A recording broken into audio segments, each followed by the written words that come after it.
warahmatullahi wabarakatuh. Waalaikumsalam warahmatullahi wabarakatuh. Selamat pagi Pak Andri. Selamat pagi kakak siapa nih? Lupa maaf. Kak Rifa. Kak Rifa ya. Selamat pagi Kak Rifa. Iya Pak. Terima kasih banyak atas kesediaan Bapak untuk meluangkan waktu mengikuti wawancara ini. Perkenalkan, saya Rifa Zaki Almuna, mahasiswa dari Universitas Esa Unggul Jakarta. Saat ini saya sedang melakukan penelitian mengenai strategi yang digunakan guru bahasa Inggris dalam mengatasi kecemasan berbahasa saat mengajar di kelas. Wawancara ini bertujuan untuk memahami pengalaman dan strategi Bapak secara langsung. Tidak ada jawaban benar atau salah, dan semua jawaban akan dijaga kerahasiaannya serta hanya digunakan untuk keperluan akademik. Sebelum memasuki pertanyaan utama, saya ingin menyampaikan bahwa sebagian besar pertanyaan akan berupa pertanyaan iya atau tidak. Kemudian akan dilanjutkan dengan pertanyaan lanjutan agar saya dapat memahami pengalaman Bapak dengan lebih jelas. Baik. Saya mulai ya Pak. Siap, oke. Untuk pertanyaan pertama mengenai dukungan rekan sejawat dan profesional. Ketika Bapak merasa cemas saat mengajar bahasa Inggris, apakah Bapak biasanya berbicara atau mencari dukungan dari rekan sesama guru lain? Ya. Jika iya, dukungan seperti apa Bapak yang biasanya diterima dan bagaimana hal tersebut membantu mengurangi kecemasan? Ketika saya merasa cemas, saya selalu berkoordinasi dengan teman sejawat saya. Dengan adanya koordinasi tersebut membantu mengurangi kecemasan saya karena saya menemukan semacam perspektif baru atau pembagian beban kerja sama teman sejawat saya gitu. Ya. Baik, selanjutnya mengenai dialog reflektif dan praktek refleksi. Setelah mengajar, apakah Bapak biasanya melakukan refleksi terhadap pengalaman mengajar untuk meningkatkan kepercayaan diri dan mengurangi kecemasan? Iya. Jadi saya selalu mengadakan refleksi. Jadi ketika saya selesai mengajar, saya sering atau lebih sering mencari di mana sih kekurangan saya menyampaikan materi, di sebelah mananya kekurangan saya, apakah bisa dipahami anak atau apa, kemudian nanti akan saya perbaiki untuk di pertemuan-pertemuan yang akan datang atau mungkin pertemuan di kelas lain dengan materi yang sama seperti itu.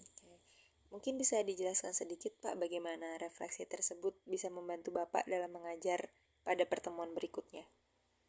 Ya, artinya ketika ada materi yang misalnya saya sampaikan ke anak tapi anak belum jelas secara berulang-ulang, maka saya mencari referensi cara menyampaikan materi tersebut di berbagai media gitu, mungkin termasuk di internet atau mode AI yang sekarang lagi ramai gitu. Baik Bapak. Lalu pertanyaan selanjutnya mengenai interaksi kelas dan pengelolaan interaksi. Apakah Bapak pernah menyesuaikan cara berinteraksi dengan siswa agar merasa lebih nyaman saat mengajar bahasa Inggris? Gimana maaf? Apakah Bapak pernah menyesuaikan cara berinteraksi dengan siswa agar merasa lebih nyaman saat mengajar bahasa Inggris? Iya. Jadi ada interaksi ya dengan siswa ya. Iya, penyesuaian interaksi Pak. Iya, karena saya sebagai fasilitator, saya bukan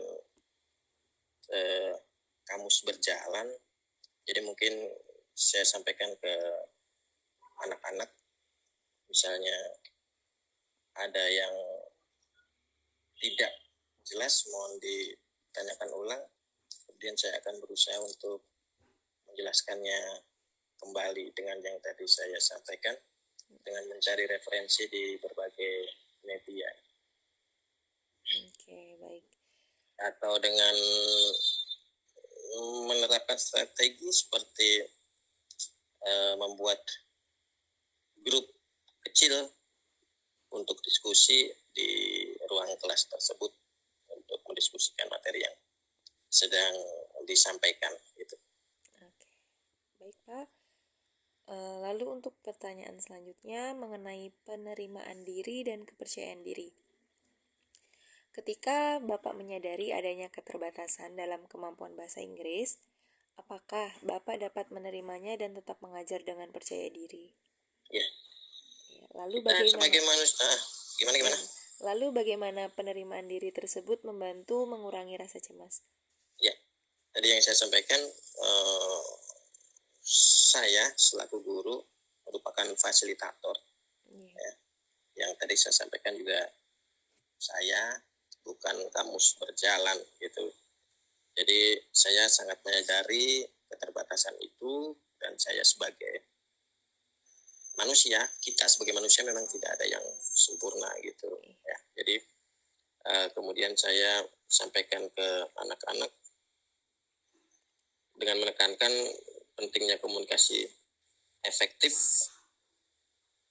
itu di atas kesempurnaan tata bahasa ya. Jika ada pertanyaan tata bahasa yang sangat spesifik dan saya tidak yakin, misalnya tidak yakin 100% gitu, saya mengakui jujur bahwa saya akan memeriksanya kembali dan akan memberi jawaban yang lebih akurat gitu sebagai wujud profesional dan menormalisasi proses belajar mengajar di kelas gitu Kak.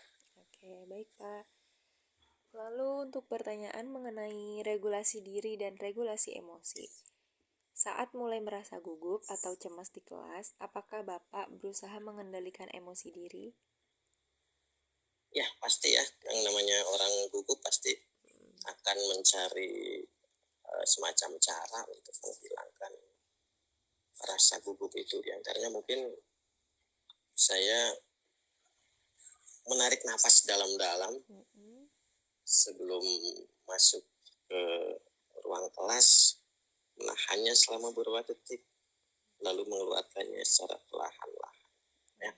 Metode ini saya rasa bisa membantu menurunkan cemas yang sedang saya alami. Gitu Kak. Oke, baik Pak. Lalu untuk pertanyaan selanjutnya mengenai kerjasama dan tim teaching, apakah Bapak pernah bekerja sama dengan guru lain untuk mengatasi tantangan mengajar yang menimbulkan kecemasan? Ya tadi yang saya sampaikan, jadi ketika saya merasa cemas itu saya selalu berusaha berbagi yang saya rasakan dengan teman sejawat saya tadi yang saya sampaikan. Dengan adanya hal tersebut akan memunculkan perspektif baru gitu. Dan saya merasa ada pembagian beban kerja gitu sama teman sejawat saya gitu. Misalnya saat saya kurang percaya diri gitu, dalam penyampaian pronunciation yang rumit, saya berdiskusi dengan rekan guru yang ahli di bidang tersebut gitu Kak. Oke, baik. Untuk pertanyaan terakhir Bapak mengenai persiapan dan perencanaan mengajar. Sebelum mengajar bahasa Inggris, apakah Bapak biasanya menyiapkan rencana pembelajaran atau strategi tertentu untuk mengurangi kecemasan? Ya, jadi salah satu yang saya persiapkan pastinya penyusunan RPP ya, yang terkait dengan materi yang akan disampaikan. Pasti itu karena memang itu adalah tuntutan kerja gitu. Kemudian juga sebelum menyampaikan materi atau sebelum masuk kelas, saya juga ada semacam simulasi micro teaching gitu. Artinya mungkin bisa dengan pribadi diri saya dengan menghadap ke cermin, berbicara di depan cermin untuk persiapan nanti ketika masuk dan menghadapi siswa-siswi dalam menyampaikan materi tersebut gitu Kak. Oke, baik. Oke, mungkin cukup sekian Pak. Terima kasih banyak atas waktu dan jawaban yang telah diberikan. Baik, siapa Mbak Rifa ya? Iya. Oke, sukses Mbak Rifa ya. Iya, makasih ya Bapak. Yuk. Assalamualaikum warahmatullahi Waalaikumsalam wabarakatuh. warahmatullahi wabarakatuh.